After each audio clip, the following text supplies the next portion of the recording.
좋아질 거니까 안 팔려고 그런 게 아니라요. 내놔도 아예 팔리질 않으니까. 정말 여러분들이 내 인생에 가장 중요한 부동산에 대한 의사결정을 잘하고 싶으시다. 저는 그때가 내 집 마련할 수 있는 아주 좋은 찬스 중에 하나가 될 거다. 전국적으로 봤을 때 뭐다? 지난 20년 중에 지금이 최악이다라는 거예요. 근데 최악이 금방 다시 좋아진다? 택도 없는 얘기죠. 하방 경직성이 생기고 선수들이 저는 달려들 때가 올 거라고 봅니다.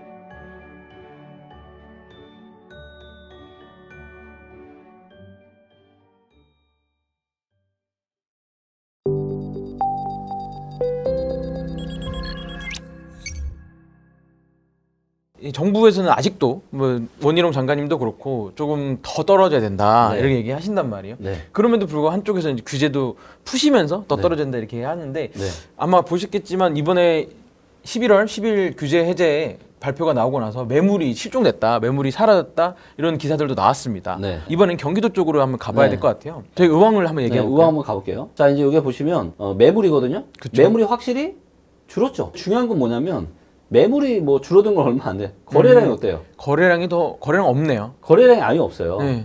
그 다음에 전세 매물은 어때요? 파란색이 매물의 숫자거든요. 네네네. 막대 그래프가 거래량이고, 네, 전세 매물이 증가하고 있죠. 근데 이거를 경기도 전체로 한번 보시면, 네, 경기도 지금 전체적으로도 매물이 줄어들고 있어요. 네. 근데 최대 한 12만에서 지금 11만 정도로 줄어든 비중이 매우 작죠. 근데 거래량은 어때요?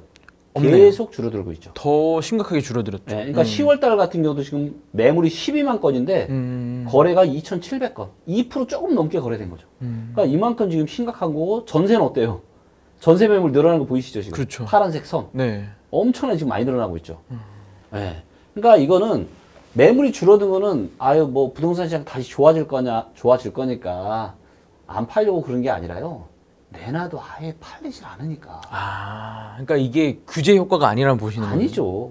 그리고 규제는 지금보다 훨씬 더 저는 과감하게 더 풀어야 된다고 봐요. 네. 그리고 규제 푼다고 부동산 시장이 다시 좋아지지 않습니다. 우리가 부동산 규제 정책을 펼치면 부동산이 떨어질 거로 생각하죠. 정부가 규제를 하잖아요. 그럼 우리는 어떤 기대를 해요? 떨어질 거라 생각하지만 어때요? 역사를 보면 절대 그렇지 않습니다. 데이터를 보니까 정부가 규제를 시작하고 나서도 4, 5년 동안 올라요. 반대로 정부가 규제를 빼고 완화 정책을 하잖아요. 네. 그래도 금방 올라가는 게 아니에요.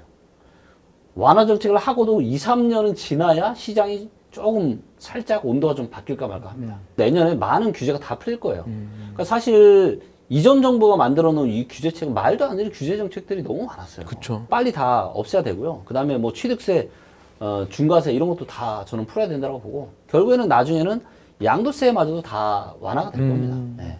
대표님 말씀하신 반등 시기, 저는 양도세 완화 정도는 안 될 것 같고, 정부에서 아마 한시적인 양도세 비과세 혜택을 주는 정책들이 나오게 될 겁니다. 시장이 너무 안 좋으면 그런 정책들을 펼치거든요. 그러면 그때는 누가 뛰어들 거냐?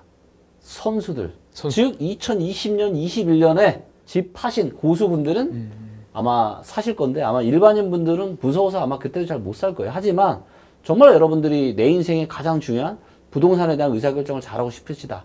저는 그때가 내 집 마련할 수 있는 아주 좋은 찬스 중에 하나가 될 거다라고 제가 말씀드립니다. 구독자분들 중에서도 그런 거 하실 거예요. 동탄, 광교, 뭐 송도, 거기 집값 막 오를 때 뭐 제2의 강남, 판교다 이렇게 하고 막 이렇게 뛰었었던 기억이 있을 텐데, 특히 수원 영통구 같은 경우가 지금 전국 최대 하락폭이다 이렇게 나왔는데, 그럼 그 지역은 데이터로 어떻게 보이는지 한번, 네, 같이 봐주시면 될 것 같습니다. 네.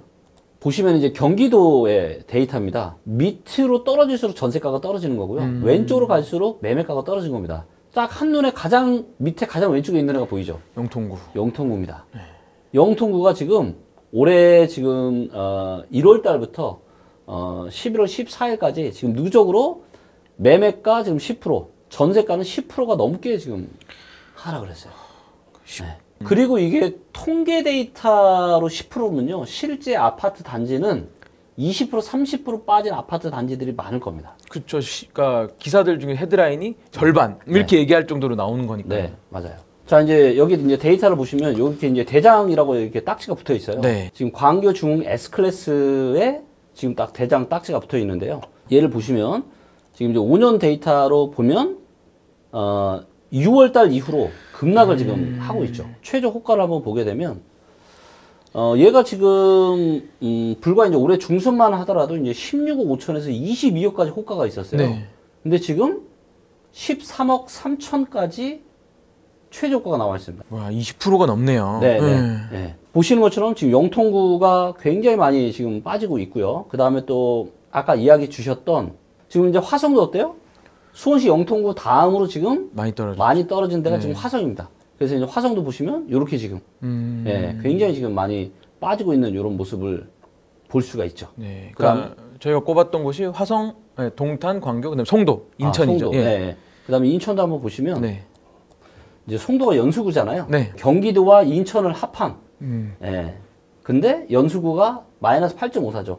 그러니까 영통구가 제일 많이 빠졌고, 그 다음 화성이 많이 빠졌고, 그 다음에 인천에 송도가 있는 연수구가 제일 많이 이제 빠졌죠. 광교, 동탄, 송도 순으로 빠진 거네요. 좀 저희가 좀 더 노골적인 얘기를 해보자면은 그 지역에 대해서 어떻게 보면은 약간 조롱적인 얘기들도 지금 많이 나오고 있거든요. 그러니까 2021년과 21년의 가격을 정상적인 가격으로 생각하시면 안 돼요. 이 가격은 완전 잊으셔야 돼요. 그렇죠. 그리고 여기서부터 그 전 한 20년 초 가격부터 이제 다시 생각해요. 본질적인 가치를 향해서 좀 어느 정도의 하락세가 진정이 되고, 그리고 나서 이제 진짜 바닥이 한 2, 3년 정도 후에 나오지 않을까 예상을 합니다. 저희가 매번 아마 대표님하고 인터뷰 할 때마다 여쭤보는 것 중에 하나가 급락이 빨리 왔고 가파르다. 그래서 반등 타이밍은 언제쯤이냐. 이게 이제 이 실거래가 캔들 차트를 가지고 먼저 좀 보여드리도록 하겠고요. 지금 이제 금융위기 때도 그런 일이 나타났지만 금융위기 이후로 수도권은 다 떨어졌는데요. 지방은 계속 올랐어요. 그런데 금융위기 막 터지는 그 중간 있죠. 그때는 전부 다 휘청거렸습니다. 왜냐면 전체적인 분위기가 다 안 좋기 때문에 같이 휘청거렸는데 가장 저평가된 구간이 지방이었거든요. 그래서 이제 지방이 가장 먼저 오르고 올랐는데, 자, 이번에도 저는 비슷한 일이 생길 거라고 저는 보고 있습니다. 자, 먼저 저평가 인덱스를 먼저 알아요. 그래서 실제 사용 가치인 전세 대비해서 매매가에 얼마나 거품이 있는지 없는지를 보여주는 데이터가 이제 전세 저평가 인덱스라고 하는 건데요. 이걸 보시면 지금 어디에가 거품이 없냐면, 그나마 이제 실제 사용 가치인 전세 대비 거품이 없는 데가 여기 이제 보시면 충북, 경북, 경남, 울산, 강원, 충남, 전남, 전북 이 정도예요. 그러니까 대부분 지방 지역들이 많죠. 이 데이터에 뭘 결합을 해야 되냐면 수급 데이터를 결합을 했다. 자, 이거는 KB부동산의 매매전세 수급이라고 하는 데이터고요. 요 밑에 있고 왼쪽에 있으면 매매전세랑 전세 수급이 아주 안 좋은 거예요. 자, 지금 그리고 이제 전국적인 상황이 지금 얼마나 안 좋은지 보여드리면, 이거를 역사적인 2003년부터 데이터가 있었기 때문에, 자, 이 파란색 선 있죠. 사람들이 팔려고 하는 매도세. 빨간색 선이 매수세입니다. 자, 근데 매도세가 지난 2003년 이후로 지금처럼 높았을 때가 있어요, 없어요? 없네요. 지금이 제일 정점이네요. 지금이 제일 정점이에요. 즉, 전국적으로 지금 부동산 시장이 매도세가 가장 지난 20년 동안 지금이 제일 많다고요. 근데 빨간색인 매수세는 어디 붙어 있어요? 바닥이네요. 바닥에 붙어 있어요. 그리고 문제는 뭐냐면, 이 코로나 버블과 임대차 3법 때문에 전세 이 가격에도 엄청난 거품이 있어요. 그러다 보니까 이 전세 수급을 한번 보세요. 인천하고 대구가 많기는 하지만 나머지 지역들은 입주량이 그렇게 많은 데는 없어요. 자, 그런데 이 전세 수급이 지난 20년 중에 언제가 제일 안 좋아요? 지금이 제일 안 좋네. 지금 이 막대 그래프가 전세 수급 밑에 있는 건데, 전세 수급도 지금도 제일 안 좋아요. 요 파란색이 전세 공급, 요 빨간색이 전세 수요인데, 전세 공급은 많아지고 수요는 줄어들고 있잖아요. 지금 매매 시장과 전세 시장은 지금 전국적으로 봤을 때 뭐다? 지난 20년 중에 지금이 최악이다라는 거예요. 근데 최악이 금방 다시 좋아진다? 택도 없는 얘기죠. 지금 상황이 정말로 녹록하지 않기 때문에 정말로 빠르면 내년 말, 아니면 24년 초중반 정도에는 일부 지방에서 매수 타이밍이 오겠다. 이게 데이터로 좀 확인이 되는데요. 자, 아까 이제 말씀드렸던 지방 중에 경북으로 한번 가볼까요? 네, 경북으로 가보시죠. 자, 여기 이제 경북의 실거래가 캔들 차트인데, 보시면 요게 이제 15년, 16년, 17년 가격이에요. 다 낮아지기만 했네요. 예, 이때가 평당 500에서 550이었습니다. 이때가. 그리고 바닥 찍고 올라갔죠. 그러다가 지금 덩달아 같이 떨어지고 있죠. 네. 그래서 평당 어디까지 떨어졌어요? 평당 550 근처까지 지금 떨어졌습니다. 자, 여기서 조금만 더 떨어지면 이제 어디까지? 평당 450에서 500까지도 떨어지겠죠. 네. 분위기가 안 좋으니까 덩달아 같이 떨어질 겁니다. 근데 평당 450에서 500까지 떨어지면 이 가격이 언제 가격이냐? 2013년 가격이에요. 중요한 포인트가 여기 숨어 있는 게 있습니다. 그게 뭐냐면 2013년이랑 지금요 아파트 한 채를 짓는 원가가 너무 달라요. 지금 아파트 한 채를 짓는 원가가 어느 정도 되는지를 그랬더니 공통적으로 하시는 말씀이 뭐냐? 지방은 평당 500 정도. 그 다음에 수도권은 조금 더 비싼데 수도권은 700에서 800 정도. 아파트를 지금 한 채 새로 지으려면 500 정도가 드는데 얘가 지금 500이나 좀만 더 떨어지면 평당 500이나 500, 450까지 떨어질 거잖아요. 그러면 공사비가 땅값보다 비싸지네요. 그렇죠. 그럼 10년 전의 가격이고 그러면 뭐다? 사야 된다 안 사야 된다?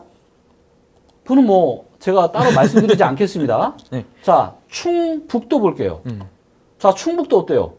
10년 전의 가격이 평당 550, 600이었어요, 지금. 지금 벌써 거기까지 근데 지금 가네요. 600 초반, 650까지 떨어졌단 말이에요. 아파트 한 채를 짓는 원가랑 거의 비슷해지고 저는 그 즈음 어디에서 하방 경직성이 생기고 선수들이 저는 달려들 때가 올 거라고 봅니다. 그렇기 때문에 지금 뭐 좀 제가 콕 집어서 제가 말씀 좀 드리면 충남, 충북, 경남, 경북, 전북, 그 다음에 세종, 제주도 이런 지역들에 지금 부동산을 가지고 계신 분들이라면 굳이 지금 파실 이유가 없어요. 지금 뭐 물론 내놔도 잘 안 팔리고 네. 근데 부동산은 단타 치는 건 아니잖아요. 근데 한 1년에서 1년 반 정도만 하면 이제는 바닥 짚고 올라갈 일밖에 없을 거라고 보여지는데 그렇기 때문에 조금 소유자분들은 좀 더 그냥 요 힘든 시기를 잘 좀 이겨내시면 좋을 것 같고요. 그리고 아직 혹시 내 집 마련을 못 하신 분들이라면 내년 말 정도부터 데이터를 유심히 보셨으면 좋겠어요. 네, 알겠습니다. 저희가 어쨌든 오늘 탁 집어 주셨네요. 네, 그 시기가 오고 그때, 그러니까 지금 집을 가지고 계신 분들은 이제 겨울도 오고 하니까 따뜻한 이불 덮고 잘 주무시고 계시고 버티시고 좀 아직 찬바람이 부는 곳에 계신 분들은 조금만 더 참으시면 그 시기가 올 거다. 네, 이렇게 말씀해 주셨습니다.